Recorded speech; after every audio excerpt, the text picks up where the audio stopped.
9장 1절 12절 보셨는데 하나님은 하나님의 일을 나타내신다. 하나님은 하나님을 나타내신다 라는 제목입니다. 예전에 이제 저게 여러 선교단체나 또 후원 메일이 이렇게 많이 오는데 그 중에 이제 실로암 안과병원에서 편지들이 많았거든요. 실로암 안과병원 여러분 들어보셨죠, 그죠? 이 병원은 전국에 20만 명의 앞을 못 보는 맹인들, 또 농촌과 도도 지역에 있는 실명역에 있는 500만이나 되는 저시력자들에게 선교적 차원에서 무료 안과 진료를 통해 실명 예방을 하고 개인 수술을 해주는 기독교 단체입니다. 기독교 단체. 이런 내용을 읽을 때마다 우리 주변에 야, 눈 때문에 이렇게 어려움 당한 사람 이렇게 많구나 라는 걸 다시 한번 생각하게 됩니다. 여러분, 우리의 신체 기관 중에 뭐 다 중요하지만 눈만큼 소중한 기관도 없을 것 같아요. 성경에는 예수님께서 오늘의 맹인 이외에도 대표적인 인물 바디메오 같은 인물의 눈을 고쳐주신 사건이 등장하지 않습니까? 오늘 저와 여러분은 예수님의 표적 시리즈 중에 특별히 태어날 때부터 맹인된 사람을 고친 사건을 보고 계시는데 일명 실로암 사건, 실로암. 어쨌든 여러분 실로암인데 표적은 영어로 사인입니다. 사인. 다시 말하면 예수님께서 이 표적을 통해 말씀하시고자 한 의도가 숨어 있다는 거죠. 그 의도를 지금 찾아보려고 하는데 첫 번째는 3절을 보시면 예수님이 이렇게 말씀하시거든요. 예수께서 대답하시되 이 사람이나 그 부모의 죄로 인한 것이 아니라 그에게서 하나님이 하시는 일을 나타내고자 하십니다. 오늘 설교 제목인데 오늘 이 실로암 사건을 통해서 주님은 우리에게 하나님의 하나님 되심을 보여주시고자 한다는 거예요. 하나님 일을 나타내는 것을 주님은 이 실로암 사건을 통해 보여주고 싶은 거예요. 어느 날 예수님과 제자들이 길을 가다가 날 때부터 맹인된 사람을 만났거든요. 근데 여러분 오늘날도 맹인이 가질 수 있는 직업이 한정되어 있지만 2000년 전에 오죽했겠어요, 그죠? 그러니까 뭐 맹인이 제대로 먹고 살 수 있는 방법이 뭐가 있어요? 그러니까 사람들 구걸하는 겨우 거린 생활, 거지 생활로 인생을 연명하는 거죠. 그런데 오늘 이 사람은 사회로부터 딱지가 하나 붙어 있는데 아이 저 사람은 날 때부터 맹인된 자 이렇게 뒤에서 수근거리는 거예요. 저 사람은 날 때부터 맹인된 자야. 근데 여러분 이게 왜 참 마음이 아프냐면 유대 사회는요 모든 병을 죄 때문에 생긴다 이렇게 생각해요. 모든 병이 죄가 많아서 병이 들었다 이렇게 생각한다는 거예요. 그러면 여러분 병이 든 사람은 그 병 때문에 고생하지만 그 사회에서도 죄인 취급 당해야 됩니다. 그럼 여러분 완전 이중적으로 고통에 시달리는 거 아니에요? 어느 누구도 병든 사람을 동정하지 않아요. 이유는 자기 죄 때문에 아픈 거니까 동정하지 않는 거죠. 그런데 이 사람은 자기 죄 때문에 갚아야 되는 일종의 업보를 지고 있는 거다 이렇게 생각하는 거예요. 가끔씩 지나가다가 돈 몇 푼 던져주는 건 진심으로 맹인 거지를 도와주는 게 아니고 자신의 공덕을 쌓기 위한 일종의 종교 행위에 불과한 거예요. 사실 옛날에는 눈병에 대한 약이 없었거든요. 오늘처럼 안과가 있고 병원이 있고 약국이 있으면 간단한 항생제라도 있으면 맹인되지 않았을 텐데 사막 같은 건조한 기후다 보니까 눈에 먼지가 되게 많이 들어가는 거예요. 그러면 그 먼지가 들어갔을 때 빨리 치료를 해야 되는데 이 눈병이 빨리 안 나오니까 어떻게 해요? 시력을 잃어버려요. 그래서 맹인된 사람도 되게 많아요. 그런데도 그 사회에서 뭘 때문에 병이 걸렸다? 죄 때문에 병 걸렸다. 이렇게 생각하는 거예요. 그러니까 그 모습을 본 제자들이 주님께 2절에 보면 묻거든요. 랍비어 선생님 이 사람이 맹인으로 태어난 것이 누구 죄 때문입니까? 자기 죄 때문입니까? 부모 죄 때문입니까? 이렇게 묻고 있는 거예요. 지금 제자들이 이렇게 던진 질문을 파악해 보면 이 사람은 태어날 때부터 맹인으로 태어난 게 뭐라는 거예요? 결국 죄 때문, 죄 때문. 당시 이스라엘 사람들은요 인간이 당하는 모든 고난을 죄 때문이다 라는 생각을 갖고 있었어요. 여러분 대표적인 성경의 책이 욥기잖아요. 욥이 어느 날 재산도 다 잃어버리고 자식도 다 잃어버리고 몸에는 악창이 나서 너무 고통스러운데 친구랍시고 찾아와서 위로하는데 뭐라 그러는 거야? 그들의 공통적인 내용이 뭡니까? 야 욥아 잘 생각해봐. 네가 이렇게 고난당하는 건 아니 땡 굴뚝에 연기 나겠냐? 네가 뭔가 잘못해서 그런 거야. 응? 네가 뭔가 죄가 있어 그런 거야. 그러니까 빨리 회개해. 다 그 이야기 하는 거야. 욥은 지금 고난당해서 너무 힘든데 아이 친구랍시고 하는 게 그냥 제가 만약 욥이었으면 그 입 다물라 그랬을 텐데 위로가 아니잖아요. 와서 위로가 아니고 뭐라 하는데 다 친구들이 하는 말은 뭡니까? 엘리바스 소발 하는 말들이 다 뭐예요? 네가 죄가 많아서 그런 거야. 잘 생각해봐. 이게 이제 인과응보의 사상이 깔려있어 그렇거든요. 근데 여러분 이게 성경에만 나오는 가치관입니까? 오늘 우리가 살고 있는 일상생활에도 이런 사고가 형성되어 있다는 거야. 뭐 일이 좀 잘못되거나 아니면 안 되는 쪽으로 나가면 세상 사람들은 뭐라 그래? 아, 뭐 전생에 뭐 죄를 많이 지어서 이런 이야기들 심심찮게 하는 거예요. 세상에서도. 제가 미국에 잠깐 살 때 한국과 미국을 통틀어서 그때 교통사고를 엄청 크게 난 적이 한 번 있거든요. 한국 다니고 미국에서 교통사고 그렇게 크게 나니까 너무 당황스러운 거예요. 맨날 교통사고 일어나는 거 보기만 했지 목사가. 그리고 그런 사건 나면 가서 제가 처리해주고 영어 통역해주고 뭐 그랬지만 제가 사고 나니까 차는 이제 정비공장에 들어갔어요. 감사하게도 제 몸에는 이상이 없었어요. 그래서 괜찮겠다 싶거든요. 그런데 어느 날 어떤 사람이 목사님 교통사고 원래 나면 한 3일 동안 괜찮은데 그리고는 입원합니다. 그러니까 빨리 병원 가보시라고. 그래서 제가 몸에 좀 이상이 있는 것 같아서 저도 느낌이 미국에는 카이로프랙틱이 많거든요. 그래서 카이로프랙틱 가서 사진 찍고 검사해보고 치료하려다가 그날 새벽 기도 때 기도하고 하나님께 기도해서 하나님 다 고쳐주십시오. 믿습니다. 그리고는 제가 그걸로 끝났거든요. 문제는 목사가 사고 나니까요. 사람들이 뭐라 생각하는지 아세요? 아, 목사님도 사고가 나는구나. 그러면서 그 중에는요. 혹시 목사님도 회개할 일이 없나? 이렇게 생각하는 사람이 실제로 있더라니까요. 여러분 저도 속으로 그런 생각 조금이라도 하지 않았다 그러면 거짓말이지만 여러분 생각해 보세요. 우리의 삶 속에서 일어나는 모든 사건을 하나님과 연관지어 생각하고 회개하는 거, 그렇게 돌아보는 거, 그 자세 나쁘지 않지만 모든 사건을 다 그렇게 해석하는 건 문제가 되는 거죠. 그렇잖아요. 마치 어떤 뭐 이단처럼 모든 질병은 마귀가 주는 거야, 귀신이 주는 거야. 그거 완전히 잘못된 거죠. 오늘 성경은 지금 예수님의 제자들이 아니면 유대인들이 생각하는 이 사고방식을 소위 무슨 사고방식을 그러냐? 율법주의적 사고방식. 무슨 사고방식? 율법주의적 사고방식. 여러분 율법주의는 모든 원인을 과거에서 찾아요. 과거에서. 나의 잘못된 원인을 다 과거에서 찾는 거예요. 하나님의 은혜와 하나님의 능력이 들어갈 자리가 없어요. 결국 과거 지향적인 사고는 어디에 맺혀 있냐? 숙명론이나 운명론이나 팔자소관.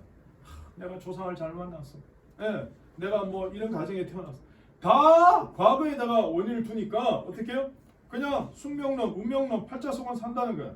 그래서 살다가 뭔가 좀 이루면 남들과 비교해서 좀 나은 것 같으면 교만해지고, 그렇지 못하면 절망과 열등의식에 빠지게 된다는 거죠. 여러분 물론 성경에서 죄 때문에 병 걸린 사람이 있습니다. 그러나 모든 병 걸린 사람이 다 죄 때문은 아니죠. 고난도 마찬가지 아니에요?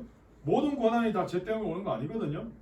여러분 대표적인 고난에 대한 시각을 열어주는 성경 말씀이 베드로전서 2장인데 베드로전서 2장에는 세 가지 종류의 고난을 설명하거든요. 첫 번째는 부당하게 당하는 고난. 나는 잘못이 없는데 애매하게, 부당하게, 억울하게 당하는 고난.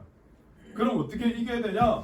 하나님을 생각함으로 슬픔을 참으면 하나님이 해결해 주시고 아름다운 고난이에요. 두 번째는 죄가 있어 매를 맞는 고난이에요. 그럼 어떻게? 빨리 회개해야 되겠죠. 참는다고 해결되는 게 아니잖아요. 세 번째는 선을 행함으로 받는 고난인데 바로 이 선을 행함으로 받는 고난 대표적 사건이 뭐냐? 예수님의 십자가 사건이죠.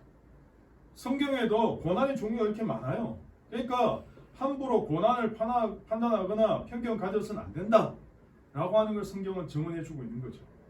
그래서 오늘 저와 여러분은 분별력이 필요해요. 어떤 분별력? 내가 당하는 고난이 어떤 종류인지, 왜 이런 고난이 왔는지에 대한 시각이 있어야 된다는 거예요. 오늘 본문에 등장하는 실로암 사건의 맹인에 대한 이 고난의 주님의 해석은 뭐예요? 하나님의 일을 위해서 필요한 질병이었다. 이렇게. 더 나가서 이것이 무슨 이유 때문에 병이 왔느냐? 논쟁할 시간이 없다는 거예요. 논쟁할 시간이. 4절 보세요. 4절 이렇게 나오잖아요. 때가 아직 낮음에 나를 보내신 이의 일을 우리가 하여야 하리라. 밤이 오리니 그때는 아무도 일할 수 없는. 지금은 논쟁하고 누구 죄 때문이냐 그렇게 할 시간이 없다는 거예요. 지금은 하나님의 일을 할 때지 그렇게 시간 보낼 때가 아니다. 예수님 분명히 말씀하시는 거예요. 여러분 모든 불행이나 병이 하나님의 뜻과 예정이 아닙니다. 그러나 주님께 발견되어지고 주님 앞에 드러날 때 하나님의 위대한 일을 위한 도구로 사용될 수 있다는 거죠. 이게 중요한 거잖아요. 사람이 살다 보면 병이 납니까 안 납니까? 아플 때 있잖아요. 문제가 생길 수 있잖아요. 고난이 올 수 있잖아요. 여러분 이게 인생이에요. 이게 인생. 왜 나만 겪는 고난이냐고 뭐 이런 노래도 있는 것처럼. 지금까지 살면서 한 번도 아픔이 없으셨습니까? 지금까지 살면서 한 번도 고난을 안 당하셨습니까? 인생 자체입니다. 그런데 문제는 그러한 시간과 사건을 통해서 결국 뭘 하는 게 중요한 거예요? 하나님의 뜻을 발견하고 하나님의 위대한 일을 위한 도구로 쓰임받는 게 중요한 거예요. 아이 실컷 고생은 고생대로 하고 고난은 고난대로 받았는데 신앙의 성숙도 없고 의미도 발견하지 못한다. 그러면 그만큼 불행한 인생이 어디 있어요? 이게 성경의 해석이에요. 오늘 이 맹인은 난생 처음 지금까지 한 번도 들어보지 못한 말을 들어요. 어떤 말? 이 사람이나 그 부모가 죄를 범해서 그런 게 아니고 이 사람을 통해서 하나님의 일을 나타내시려고 한다. 우와, 태어나서 이런 말이 처음이었어요. 다 사람들이 뭐라 그래요? 심지어 부모도 친구도 동네 사람들도 지나갈 때마다 죄가 많아서 그래, 죄가 많아서 다 지가 죄가 지어서 저렇게 앞을 못 보는 거야. 여러분 생각해보세요. 태어날 때부터 그런 말만 칭탕 듣고 자랐으니까 얼마나 인생이 불행하겠어요. 그런데 예수님이 난생 처음 하나님의 하신 일을 나타내려고 지금 맹인됐다. 와, 그러니까 이 사람이요 가슴이 뛰는 거예요. 도대체 나 같은 것을 하나님이 쓰신다? 하나님이 나 같은 죄를 통해서 놀라운 일을 하신다? 대단한 거죠 사실은. 하나님은 오늘 우리 모든 병든 부분을 하나님 앞에 내어놓으면 하나님이 하신 일로 사용하실 수 있다는 거죠. 하나님의 목적을 위해서 여러분 사용하실 것을 믿으시기 바랍니다. 여러분 페니 크로스비 아시죠? 페니 크로스비. 여러분 찬송가 우리 지금 뭐 가스펠 많이 부르지만 찬송가에 제일 많이 우리가 갖고 있는 찬송가의 작사 제일 많이 한 분이 페니 크로스비인데 이분이 작사한 찬송가가 1만 곡이 넘어요. 1만 곡. 이분은요 태어나자마자 6주 만에 돌팔이 의사가 잘못 약물 치료하는 바람에 맹인이 되어버렸어요. 그리고는 돌 지났을 때 아버지가 돌아가시고 11살 때 할머니도 돌아가시고 그리고 38세에 결혼했는데 아기 낳았는데 아기도 세상 떠나고 그러니까 평생 그 고난의 시간 앞도 못 보는데 1902년에는 먼저 남편도 하늘나라 가버리고 그러니까 여러분 평생 정말 그 앞도 못 보는 그 여인이 불행할 수밖에 없잖아요. 그런데 자기는 세상에서 가장 행복했대. 95세까지 살았어요. 95세까지. 대단하죠? 이분이요. 몇 년생이냐면 1820년생이거든요. 1820년? 근데 1820년에 태어났는데 95세로 95세. 네. 완전 장수 아니야, 장수?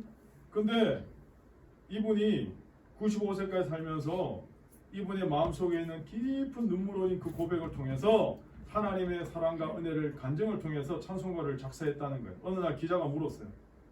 당신이 이렇게 맹인인데 어떻게 그렇게 행복하십니까? 혹시 당신의 눈을 이렇게 상하게 한 의사를 용서하기 어려웠을 텐데요? 이렇게 말하니까 이 페니가 손을 저으면서 나는 그 남자에게 나쁜 감정이 없습니다. 그리고 할머니가 여기도 할머니가 그랬잖아요. 그죠? 할머니가 나를 의자에 앉혀놓고 하나님께서 내게 가장 좋은 것을 주시겠다는 약속을 가르쳐 주셨죠. 결국 그분은 그렇게 하셨어요. 주님은 보이지 않는 나를 사용하셔서 그분의 뜻대로 하신 거랍니다. 만일 당신이 나보다 더 행복한 사람을 찾았다면 그 사람을 보여주세요. 내 행복의 잔은 사랑하는 주님의 은혜 가운데 항상 넘치고 있습니다. 12,000번. 제가 제일 좋아하는 찬양, 이분이 찬양한 작사가 얼마나 많잖아요. 예수로 나의 구주 삼고 성령과 피로서 거듭나 찬송으로 보답할 수 없는 찬양하라 복되신 구세주 주여 예수 나를 위하여 너희 죄 흉악하나 주가 막힌 모든 역사 예수께로 가면 인내하신 구세주여 예수 사랑하시며 나의 갈 길 다가도록 오 놀라운 구세주 나의 영원하신 겨 우리 찬송가예요. 24곡이 24곡. 어마어마한 거 아니에요 사실은? 사랑하는 여러분 자기 인생의 고난을 비난을 그 아픔을 하나님의 도구로 쓰임받았던 대표적인 사람이죠. 그런 의미에서 오늘 우리 인생의 고난이나 문제가 왔을 때 하나님의 시각으로 해석하고 하나님께 쓰임받는 하나님의 일을 나타내시고자 하는 하나님 목적에 부합되는 삶을 사시기를 예수님 이름으로 축복합니다. 아멘. 두 번째는 오늘 예수님 왜 신랑한 표적 보이셨나? 진짜 소경이 누구인가를 가르쳐줘. 진짜 소경이 누구인가. 9장 전체를 다 읽지 않았지만 오늘의 본문 뒷부분에 가시면요. 맹인이 고침받은 다음 일어난 일련의 사건들이 전개되어 있거든요. 그 당시 기득권 청년이었고 율법주의자였던 바리새인들이요. 이 맹인을 불러다가 신문을 하는 거예요. 왜? 안식일에 눈이 떴다. 저는 그걸 보면서 너무 화가 나더라고요. 아니 지금 평생 불구자로 살아야 될 앞도 못 보는 사람이 눈 뜨는 게 얼마나 축하할 일이고 박수 쳐줄 일. 그런데 네가 지금 병 나은 게 안식일에 눈 떴다는. 안식일에 눈 뜨면 안 돼? 얼마나 악해요. 그러면서 불러다가 신문하는 거예요. 누가 도대체 고쳐주냐고. 예. 그러니까 오늘 본문에 보시면 나오잖아요. 11절에 예수를 아는 분이 내 눈에 진흙을 이겨 바르고 실로암에 가서 씻으라 했는데 가서 씻었는데 복이 됐다. 그러니까요, 그 부모도 부르는 거야. 부모도 불러갖고 이 바리새인들이 출교하려고, 그 사회에서 매장시켜버리려고 작정하고 부모도 협박하는 거야. 그래서 부모를 불러서 묻는 거야. 도대체 니네 아들 진짜 태어날 때부터 맹인 맞아? 아니 맞다고. 그럼 어떻게 눈 뜨냐고. 예? 그러니까 이 부모가 지혜롭게 대답해요. 우리 아들도 다 컸으니까 우리 아들한테서 물어보래. 야, 재밌지 않습니까? 그게 뒤에 부분에 나와요. 그 정도로 여러분 악한 거죠. 예. 오늘 예수님이 보이신 이적 중에 제일 어려운 이적 가운데 하나가 실로암 이적이거든요. 여러분 예수님이 치유하신 방법이 독특합니다. 땅에 침을 탁 뱉어갖고는 진짜 침을 탁 뱉어갖고는 그 땅에 있는 진흙을 막 쪼물럭 제가 상상해보는 거예요. 그리고는 눈에 고약 붙이듯이 양쪽 눈에다가 예수님이 침이랑 섞인 진흙을 딱 붙여놓는 거예요. 그리고는 어떻게? 실로암 연못 가서 씻고 오라는 거예요. 이 연못은 성전 남쪽에 있는 이 인공적인 못인데 히스기야 왕이 반석을 뚫어서 성 안으로 물이 흘러들어오게 만든 그런 연못이 실로암 연못이거든요. 여러분 예수님이 하신 방법이 우리가 이해가 안 되잖아요. 예수님 그냥 안수 한번 하시든지 아니면 예수님이 그냥 말씀으로 나아라 그래도 충분히 나을 수 있는 거 아니에요? 근데 왜 예수님이 이런 방법을 사용하셨을까? 여러분 전 세계 언어가 몇 개 된다고 생각하십니까? 소멸된 언어까지 해보니까 이제 딱 제가 인터넷 쳐보니까 7,000개가 넘는데요. 그런데 소멸된 언어 말고 지금도 전 세계가 사용하는 언어가 6,000가지가 넘거든요. 6,000가지. 근데 그 6,000가지 중에 한 3,000여 언어가 자기 말로 된 성경책이 없어요. 그러니까 자기 말로 된 성경책이 없다는 건 한 번도 하나님 복음을 들어보지 못한 게 아직도 전 세계. 이 파푸아뉴기니에서 실제로 일어난 실화거든요. 파푸아뉴기니란 이 나라도 섬들이 되게 많은 나라거든요. 그러니까 부족별로 이렇게 있는데 언어가 다 달라요. 어떤 선교사님이 성경을 번역하는데 마침 오늘 요한복음 9장을 읽고 있었어요. 요한복음 9장을 번역하려고 읽고 있는데 자기 말에도 앞을 보지 못하는 수많은 사람이 있었는데 한 번도 눈 뜨는 걸 본 적이 없는 거야, 이 사람들. 근데 성경에 예수님이 땅에 침을 뱉어서 진흙을 이겨 그 눈에 바르시고는 연못 가서 씻으라 그랬더니 눈이 떨어졌다는 거야. 우와! 그러면서 이 사람 하는 말이 예수님이야말로 세상에서 제일 침을 멀리 뱉으시는 분 아니에요? 이렇게 해석하는 거예요. 예수님이 땅에 침을 뱉다다 그러니까 예수님의 침의 능력인 줄 알아. 예수님이 침으로 그냥 이렇게 해서 발랐더니만 예수님의 침에 어떤 효과가 있지 않나? 옛날 사람들은요 이 침의 병을 쫓아내는 어떤 힘이 있다고 생각하는 사람이 있었거든요. 그래서 아마 예수님도 침을 뱉어서 진흙을 이겼구나. 그래서 우리도 목이 물렸을 때 침 바르잖아요. 이렇게 막 약간 야매 전법으로. 근데 여러분 예수님의 침에서 어떤 효력이 나오는 게 아니고 예수님은 말씀으로 온 우주를 다스리고 주관하시고 그런데 이런 방법 쓰셨잖아요. 지금 예수님이요 사람들에게 뭘 보여주고 싶은 거예요. 어떤 거? 여러분 생각해보세요. 맹인이 태어날 때부터 앞을 못 봤는데 갑자기 눈 두 개 진흙을 탁 붙이고 고약처럼 그리고 더듬더듬 길을 찾아서 실로암 연못에 씻으러 간다. 일종의 퍼포먼스 행위 아닙니까? 이 사람이 맹인인지 누가 모릅니까? 동네 사람들 다 아는데. 그러니까 사람들 중에는요 제가 너무 눈이 앞이 안 보이니까 미친 거 아니야? 아니면 정신이 나간 거 아니야? 대낮에 왜 저래? 별의별 생각을 다 하는 거예요. 지금 예수님이 지금 그걸 보여주시는 거예요. 누가 진짜 소경이냐 깨닫게 해주는 거예요. 마치 소크라테스가 대낮에 등불 켜고 손에 들고는 아테네 시내를 돌아다니는 거 아십니까? 다 지식이 어두워 있다는 거 아니에요. 볼 수 없고 들을 수 없고 말할 수 없는 삼중고라였던 헬렌 켈러에게 어떤 사람이 와서 물어요. 앞을 못 보시니까 얼마나 답답하세요? 그렇게 헬렌 켈러가 이렇게 대답합니다. 볼 수 없는 것은 답답한 일입니다. 그렇지만 두 눈을 뜨고도 내일을 보지 못하는 사람들보다 훨씬 낫다고 생각합니다. 유대인들은요 지금 다 눈 뜨고 있잖아요.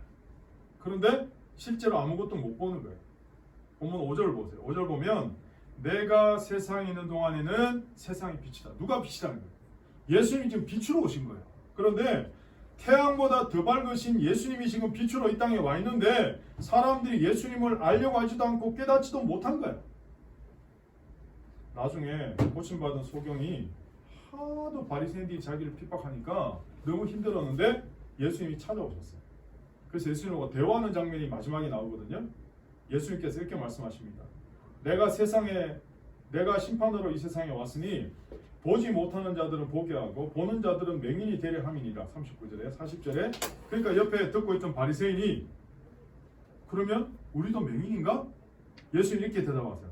9장 41절에 예수께서 이르시되 너희가 맹인이 되었더라면 죄가 없으려니와 본다고 하니 너희 죄가 그대로 있다. 이 무슨 뜻입니까? 차라리 그 사람들도 맹인 되었으면 눈에 진흙 바르고 좀 이상한 방법이지만 신랑 연못 가서 씻고 눈 뜨면 되잖아요. 그리고 예수님을 선지자로 알아보는 거잖아요. 그런데 자기들은 본다고 생각하는데 영적인 눈은 가려져 있는 거죠. 예수님 못 알아보니까. 예수님 지금 원하시는 게 뭐예요? 생각이 바뀌기를 원하는 거죠. 지각이 새로워지기를 원하는 거죠. 예수님은 지금 이런 방법을 통해서라도 자기 실체를 깨닫고 진리이신 참비신 예수님을 만나기를 원하시는 거예요. 오늘 저와 여러분에게 가장 무서운 게 뭡니까? 돈이 부족하고 쪼들리는 게 문제입니까? 질병에 고통당하는 게 문제입니까? 여러분, 우리의 가장 큰 문제는 하나님을 제대로 못 믿는 게 문제예요. 하나님에 대한 불신이 문제예요. 이게 우리 내면 안에 자리 잡고 있는 거예요. 네. 매달 첫째 주일날 알아봅시다 하는데 우리가 지난달에 예수님의 기도 첫 번째 내용에서 두 번째로 넘어가는 이제 해야 되는데 그 마지막에 짧게 끝난 게 뭐냐면 용서에 대한 이야기거든요. 예수님 우리가 기도할 때 용서해야지 기도의 응답이 있다. 이제 그 이야기를 하십니다. 특별히 다른 사람에 대한 무서운 분노가 우리 안에 자리 잡고 있으면 기도가 막힌다. 용서하지 못한 마음은 우리 안에 끓고 있는 마그마 같은 마음. 네, 잠시 쉬고 있는 화산과 같은 거. 이게 있으면 하나님의 은혜를 빼앗아가는 주범이 된다. 하나님의 은혜를 아무리 많이 부어줘도 다 흘려보내고 소용이 없다는 거죠. 지금 예수님이 그 인정하라고 말씀하시는 거거든요. 우리 안에 고통이 있으면 주님 앞에 인정하고 그대로 드러내라는 거예요. 나의 병든 부분이 외적이든 내면이든 돈에 약한가? 이성에 약한가? 무엇을 의심하는 완벽주의인가? 아니면 무서운 분노가 있는지, 용서하지 못한 원한이 있는지, 아니면 정욕이 통제되지 않아서 기관차처럼 달려가고 있는지, 아니면 진리가 마음에 비치지 않아서 어둠에 쌓여 있는지 오늘 예배를 통해서 우리 하나님 앞에 노출시켜야 됩니다. 하나님 앞에 그대로 드러내면 하나님 우리를 치료하신다는 거예요. 분명히 말씀하시잖아요. 오라 우리가 여호와께로 돌아가자. 여호와께서 우리를 찢어졌으나 도로 낫게 하실 것이고 우리를 치었으나 싸매 주실 것임이라. 그가 우리를 살리신다는 이 호세아서의 말씀을 통해 오늘 우리도 하나님께로 다시 나아가는 여러분 되시길 축복합니다. 오늘 이 말씀을 통해 하나님의 강력한 은혜를 다시 경험하시고 내일부터 삶의 자리 승리하시기를 예수님 이름으로 축복합니다. 마지막 세 번째는 오늘 실로암 사건을 통해 죄인과 의인의 장벽을 무너뜨리시는 거거든요. 에베소 2장 14절에 보면 그는 우리의 화평이신지라 둘로 하나를 만드사 원수된 것 곧 중간에 막힌 담을 자기 육체로 허셨다 이렇게 나옵니다. 16절에도 십자가로 이 둘을 한 몸으로 하나님과 화목되게 하심이라 원수된 것을 십자가로 소멸하셨다. 결국 주님 이 땅에 오신 목적과 십자가 의미는 우리 가운데 있는 장벽을 다 무너뜨린다. 예수님은 십자가의 능력으로 우리 가운데 있는 벽들이 무너지기를 원하시거든요. 예수 그리스도의 피 묻은 복음이 들어갔는데 여전히 벽이 존재한다. 그럼 진정으로 복음이 안 들어간 거죠. 예수님을 영접하고 교회가 세워지고 성도들이 모이는 곳에는 벽들이 다 무너져야 되는 거예요. 그런데 오늘날 우리가 살고 있는 사회에서 수많은 장벽이 있잖아요. 경제적인 장벽, 인종적인 장벽, 신분적인 장벽. 그런데 이 모든 장벽을 다 깨는 게 바로 예수님의 십자가에 있거든요. 이게 복음이죠. 복음. 초대교회 당시 최대 악은 노예제도거든요. 근데 여러분 성경 보세요. 사도 바울이 노예제도 폐지해라. 노예제도 잘못됐다. 이런 구절이 있습니까? 없잖아요. 예를 들면 성경에 빌레몬서 같은 책이 있거든요. 이게 한 장이거든요. 성경 한 장. 이 책의 주인공이 오네시모입니다. 주인 빌레몬한테 상당한 손해를 끼치고 도망갔어요. 그런데 잡혀갖고는 로마의 사도 바울이 감옥 안에 있는데 감옥 안에서 바울을 만납니다. 그래서 오네시모가 감옥 안에 있는 바울을 만나고 회개하고 예수님 믿고 그리고는 거듭나게 된 거예요. 그리고 바울한테 양육을 받고는 완전히 사람이 바뀌었어요. 네. 심지어 사도 바울이 오네시모를 나의 영적 아들이다 이렇게 이야기했죠. 신앙이 성숙된 거예요. 그래서 바울이 다시 빌레몬한테 편지를 보내는 거예요.